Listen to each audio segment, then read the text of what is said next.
बहुत पहले की बात है। एक गांव में मुरली नाम का आदमी रहा करता था, जो सोने चांदी के आभूषण बनाता था। लोग उसके पास सोना लेकर आते और वह अपनी कारीगरी से सोने के बहुत अच्छे अच्छे आभूषण बना देता। उसकी पत्नी ज्यादातर बीमार ही रहती थी। एक दिन मुरली एक महात्मा के पास गया। बाबा, मेरी सहायता करो। मेरी पत्नी हर वक्त बीमार ही रहती है। मैंने उसके इलाज के लिए क्या कुछ नहीं किया, फिर भी वह ठीक ही नहीं हो पाती। कुछ उपाय बताओ बाबा। बेटे, जो भी समस्या हमारे जीवन में आती है, यह सब हमारे कर्मों का ही फल होता है। मैं तुम्हें कुछ बातें बताता हूँ, तुम उसे अपनी जिंदगी में उतार लो, फिर देखो तुम्हारे जीवन में खुशियाँ ही खुशियाँ आएंगी। हाँ बाबा, आप बताइए ना। आप जो कहेंगे मैं करूँगा। सबसे पहली बात, झूठ बोलना बंद करो। दूसरी बात, अपने मन में दूसरों के प्रति दीनता रखो। जितना हो सके उतना दूसरों की सहायता करो। बाबा, मैं तो सोने के आभूषण बनाता हूँ। इस व्यवसाय में मुझे लोगों से झूठ बोलना पड़ता है, क्योंकि मैं सोने में मिलावट करता हूँ और मिलावट मुझे करनी ही पड़ती है। मैं एक काम करता हूँ बाबा, मैं सोने के आभूषण बनाना ही बंद कर दूंगा।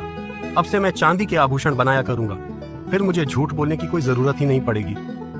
और रही दीनता की बात, मुझसे जितना बन पड़ेगा मैं सेवा करूंगा और बहुत कम पैसों में लोगों को चांदी के आभूषण बना कर दूंगा। बस मेरी कही हुई बात कभी भूलना मत, तुम्हारा कल्याण ही कल्याण होगा। उस दिन के बाद से मुरली का मन भगवान की भक्ति में लगने लगा। जहाँ कहीं भी कोई संत दिख जाता, वह प्रेम पूर्वक उन्हें अपने घर लाकर भोजन कराता। वह गरीब लोगों की मदद करने लगा। जहाँ कहीं भी भंडारा होता, वह उसमें आर्थिक रूप से सहायता भी करता। इस वजह से गांव में उसकी बहुत तारीफ होने लगी। लेकिन उसके इस स्वभाव के कारण गांव के कुछ लोग उससे जलने लगे, क्योंकि उसने कुछ लोगों के साथ उठना बैठना कम कर दिया था। समय बीतता गया। मुरली की पत्नी सरला अब पूरी तरह से ठीक हो गई थी। इसके बाद से मुरली भगवान को और भी अधिक मानने लगा। अरे मुरली, कहाँ जा रहे हो भाई? इधर तो आओ। आजकल तो तुम हमारे साथ बैठते ही नहीं। अरे, यह तो बड़ा आदमी बन चुका है ना, हमारे साथ क्यों बैठेगा? अब तो बहुत बड़ा भक्त हो गया है। यह तो लोगों की मदद करता फिरता है। इसे लोगों की मदद करने से फुर्सत होगी तब तो ना हमारे साथ बैठेगा। भाई, ऐसी कोई बात नहीं है, बोलो ना, तुम्हें कुछ काम था। मेरी पत्नी को एक शादी में जाना है, तो उसके लिए गहने बनाने हैं। क्या तुम गहने बनाकर परसों तक दे दोगे? क्षमा करना भाई, मैंने सोने के गहने बनाना छोड़ दिया है। अब मैं सोने के गहने नहीं बनाता। चांदी के बनवाना हो तो मैं बना दूंगा, लेकिन मैं सोने के आभूषण नहीं बनाऊंगा। किसी और से बना लो। अच्छा ठीक है भाई, मैं किसी और से बनवा लूंगा। देखा तुमने इसको, कितनी अकड़ आ गई है। ये गांव के लोग भी इसे सर पर चढ़ा रहे हैं। किसी को कोई मदद की जरूरत पड़ती है तो ये सबसे आगे रहता है। और आजकल तो इसने आभूषण बनाना भी छोड़ दिया। सीधा मेरे मुंह पर ना करके चला गया। इसे तो सबक सिखाना पड़ेगा। अरे भाई, हमारे पूरे गांव में इसके जैसे सुंदर आभूषण कोई नहीं बनाता। इसे इस बात की अकड़ है, इसीलिए ये जानबूझकर मना कर रहा है। सुना है आजकल बहुत भजन कीर्तन करने लगा है, बहुत पंडित बना फिरता है। इसे किसी दिन जरूर सबक सिखाएंगे। सालों बीत जाते हैं। मुरली के गांव के राजा के बेटे की शादी तय हो जाती है और उसे अपनी बहू के लिए गहने बनवाने होते हैं। राजा तमाम अच्छे अच्छे कारीगरों को बुलाता है। जब गांव के लोगों को यह बात पता चलती है तो कुछ लोग जो मुरली से जलते थे, जानबूझकर राजा के पास जाते हैं। महाराज की जय हो। महाराज, हमारे गांव में मुरली सबसे अच्छा कारीगर है। मुरली जैसे आभूषण कोई बना ही नहीं सकता। मुझे लगता है आपको आभूषण बनाने के लिए मुरली जैसा कोई और नहीं मिलेगा। आपको यह काम मुरली को ही देना चाहिए। अच्छा, मुरली कहाँ है? तुम्हारे साथ नहीं आया? हम उससे एक बार जरूर बात करना चाहेंगे। महाराज, मुरली ने ही हमें आपके पास भेजा है। वह पड़ोस के गांव में आभूषण देने के लिए गया है। आप नहीं जानते महाराज, वह आभूषण बनाने में बहुत माहिर है। दूर दूर के गांवों के आभूषण वही बनाकर देता है। अच्छा ठीक है, तुम इतनी तारीफ कर रहे हो तो मुरली जरूर बहुत अच्छा कारीगर होगा। तो तय रहा, अब मेरी बहू के आभूषण मुरली ही बनाएगा और कोई नहीं। और बाहर जाकर आपस में बातें करने लगते हैं। यह हुई ना बात, अब आएगा मजा। मुरली ने तो सालों पहले ही आभूषण बनाना छोड़ दिया था। अब तो वह कारीगरी भी भूल चुका होगा। अगर उसने अब राजा को मना किया तो राजा उसे सीधा सूली पर चढ़ा देंगे।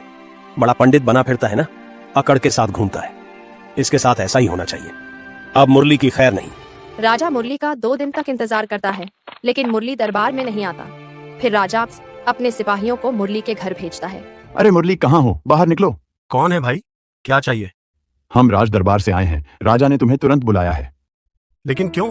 मैंने तो कुछ नहीं किया। और राजा को भला मुझसे क्या काम पड़ा? हम कुछ नहीं जानते, तुम्हें अभी बुलाया है। जल्दी चलो। जब राजा का संदेश मिलता है तो मुरली राजा के पास जाता है। अरे मुरली, तुम्हें मैंने गहने बनवाने का काम सौंपा था ना, 2 दिन तक तुम कहाँ थे? अब बहुत कम समय बचा है, ठीक 7 दिन बाद शादी है। तुम इतने लापरवाह कैसे हो सकते हो? तुमने ही कहा था कि तुम आभूषण बहुत अच्छे बनाते हो, इसलिए मैंने किसी और को यह काम नहीं सौंपा। अब देख क्या रहे हो? ये सोना लो और जाओ, जल्दी से काम पर लग जाओ। ये आप क्या कह रहे हैं महाराज? मेरी तो कुछ समझ में नहीं आ रहा। मैंने आपको कब कहा? मैं तो आभूषण बनाने की कारीगरी भी भूल चुका हूँ। मैं तो सालों पहले ही यह काम छोड़ चुका हूँ। ये तुम कैसी बातें कर रहे हो? यहाँ मजाक करने का समय नहीं है। मैं कुछ नहीं जानता। आभूषण तो तुम्हें ही बनाने होंगे। पहले तुमने ही आदमी भेजकर कहा था कि आभूषण तुम बनवाओगे। अब जब समय कम बचा है तो तुम ही मुकर रहे हो। मैं कुछ नहीं सुनना चाहता।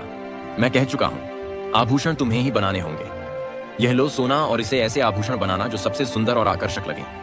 अगर तुमने मना किया और 7 दिन के अंदर आभूषण नहीं बनाए तो तुम जानते नहीं कि मैं तुम्हें सूली पर चढ़ा दूंगा। अब जल्दी से जाओ और काम पर लगो। तुम्हारे पास समय बहुत कम बचा है। लेकिन मुरली कुछ बोल नहीं पाता। वह चुपचाप सोने की पोटली लेकर वहां से आ जाता है। क्या बात है जी, बहुत परेशान लग रहे हो। राजा ने तुम्हें क्यों बुलाया था? तुमने क्या किया है?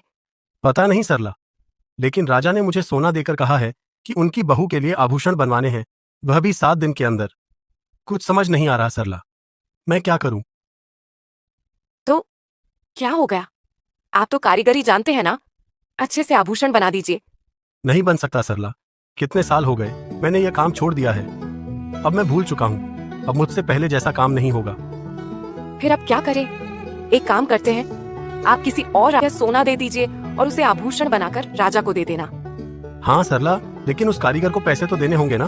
तुम हमारी हालत तो जानती हो, हमें खुद खाने के लिए पैसे नहीं हैं। मैं उस कारीगर को आभूषण बनाने के लिए पैसे कहाँ से दूंगा? अब हम क्या करें? पता नहीं सरला। फिर मुरली सोने की पोटली लेकर निकल पड़ता है। आप यह सोने की पोटली लेकर कहाँ जा रहे हैं? पता नहीं सरला, अब मैं सब ईश्वर पर ही छोड़ रहा हूँ। अब वही कुछ रास्ता दिखाएंगे। मुझे ईश्वर पर पूरा भरोसा है। तुम अपना ख्याल रखना। मैं जा रहा हूँ, शायद कोई रास्ता मिल जाए। रास्ते में वह देखता है कि कोई सेठ जी मंदिर के बाहर संतों के लिए भंडारा करवा रहे हैं। मुरली सोचता है, मैं एक काम करता हूँ, इस सोने से संतों का भंडारा ही करवा देता हूँ। संतों का आशीर्वाद मिल जाएगा। मैंने राजा जी को इतना समझाने की कोशिश की, लेकिन वह नहीं माने। अब उनके पास यह सोना लेकर जाऊंगा तो वहां क्या करेंगे? ज्यादा से ज्यादा क्या होगा? राजा मुझे मार डालेगा, बस इतना ही। आज ना कल तो मरना ही है। इससे अच्छा मैं पुण्य ही कर लूं। सेठ जी, यह भंडारा कौन करवा रहा है? क्यों, क्या हुआ? मैं ही भंडारा करवा रहा हूँ। अच्छा सेठ जी, ये पोटली रखो, इसमें सोना है। ये सोना बेचकर जितने भी पैसे आएंगे उन पैसों से संतों का भंडारा करवा दीजिएगा। यह तो बहुत अच्छी बात है। तुम्हारा नाम क्या है? किस नाम से भंडारा करवाना है? जी, नाम की क्या जरूरत है, आप ऐसे ही भंडारा करवा दीजिए। अरे नहीं नहीं, कैसी बातें करते हैं? सबको पता लगना चाहिए ना कि इतना बड़ा भंडारा तुम करवा रहे हो। अब क्या करूं, किसका नाम दूं? यह सोना तो मेरा है ही नहीं। मैं अपना नाम नहीं ले सकता। मैं एक काम करता हूं, ईश्वर का ही नाम ले लेता हूं। वैसे भी उन्होंने ही मुझे यह रास्ता दिखाया है। अच्छा सेठ जी, आप लक्ष्मी नारायण के नाम से भंडारा करवा दीजिए। अच्छा ठीक है पंडित जी, यह लीजिए और इसका भंडारा करवा दीजिए। यह किसी लक्ष्मी नारायण ने दिया है। इतना सोना, इसके तो नाम के जय जयकार होने चाहिए। सारे बोलिए लक्ष्मी नारायण की जय। क्या हुआ? गहने बनवाने के लिए दे दिए क्या? हाँ सरला, तुम चिंता मत करो, गहने बन रहे हैं। मैंने उस सोने को सही आदमी के हाथ सौंप दिया है। बहुत अच्छी जगह दे आया हूँ। अच्छा, तो गहने कब तक बनेंगे? सिर्फ 6 दिन का ही समय बचा है। तुम चिंता मत करो, 6 दिन में गहने बनकर आ जाएंगे। अच्छा ठीक है। मेरा यहाँ रहना सही नहीं होगा। जब तक ईश्वर कोई व्यवस्था नहीं कर लेते, मैं यहाँ नहीं रहूंगा। नहीं तो राजा के लोग यहाँ आकर मुझे रोज सताएंगे और मैं रोज सरला को भी क्या जवाब दूंगा। मैं जंगल में ही चला जाता हूँ। अगर शादी के दिन तक व्यवस्था हो गई तो ठीक है, अगर ना हुई तो जैसे ईश्वर की मर्जी। ईश्वर जो चाहेंगे वही होगा। सरला, अच्छा एक बात सुनो, मैं बाहर जा रहा हूँ। कोई तुमसे पूछे कि मैं कहाँ गया हूँ तो तुम बोल देना कि मैं बनवाने के लिए गया हूँ। शादी से पहले आ जाऊंगा। जी अच्छा ठीक है। वह जंगल में चला जाता है और वहां जाकर ईश्वर का भजन कीर्तन करने लगता है। हे ईश्वर, अब आपके सिवा कोई सहारा नहीं। मैं सब कुछ आप पर छोड़ रहा हूँ। कृपा करना भगवान, मेरी लाज रख लेना। शादी के पहले राजा को अपनी बहू के गहने मिल जाने चाहिए प्रभु। मैंने उस सोने से आपके ही नाम का भंडारा करवा दिया। आपके नाम की लाज रख लेना, वह व्यर्थ ना जा पाए। हे प्रभु, मुझे अपनी चिंता नहीं है, लेकिन घर पर आपकी दूसरी भक्त सरला भी रहती है। उसकी चिंता हो रही है। लाज रख लेना प्रभु। 4 दिन बीत जाते हैं। राजा अपने सिपाहियों से कहता है, यह क्या? मुरली अभी तक नहीं आया? कल बारात जानी है और अभी तक गहने नहीं बने हैं। मुरली के घर जाओ और पता करके आओ कि आखिर क्या हो रहा है। अभी तक गहने क्यों नहीं बने? कुछ लोग मुरली के घर जाते हैं। मुरली कहाँ है? वह अभी तक गहने लेकर क्यों नहीं पहुंचा? कल बारात जानी है, उसे कोई अक्ल है या नहीं? अभी तक उसने गहने क्यों नहीं दिए? जी वह तो घर पर नहीं है, लेकिन उन्होंने कहा है कि शादी से पहले वह गहने लेकर पहुंच जाएंगे। सिपाही वापस जाकर राजा को यह बात बताते हैं।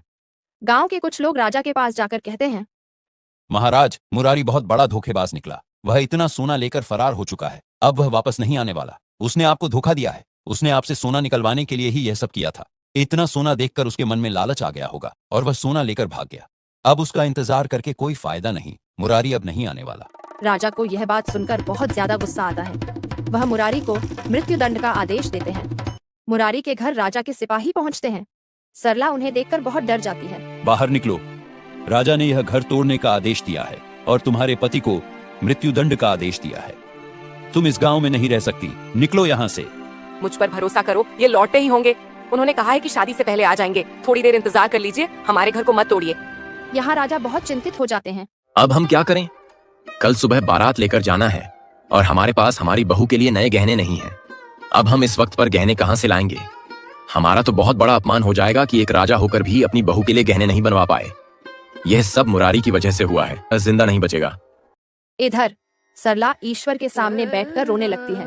हे प्रभु, मेरे पति जहाँ कहीं भी हों, उन्हें घर भेज दो, वरना ये लोग हमें मार डालेंगे।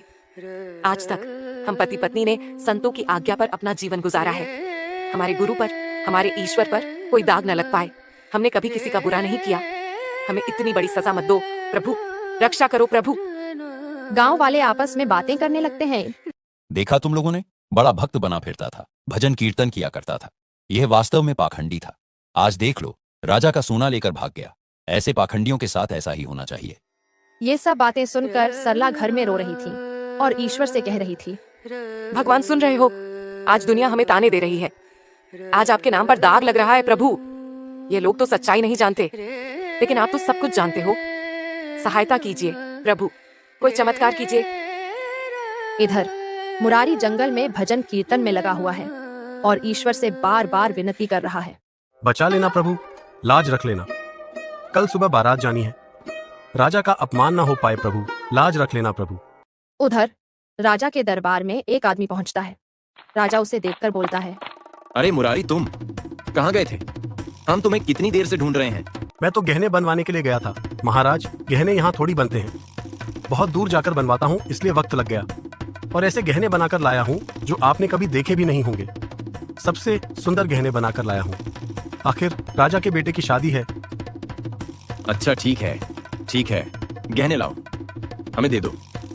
जैसे ही राजा गहने देखता है, उसमें ऐसे ऐसे गहने होते हैं कि राजा देखकर दंग रह जाता है। इतने सुंदर गहने तो मैंने आज तक नहीं देखे। और इतने सारे गहने? मुरारी, मैंने तो तुम्हें इतना सोना भी नहीं दिया था, फिर इतने गहने कैसे बना लिए?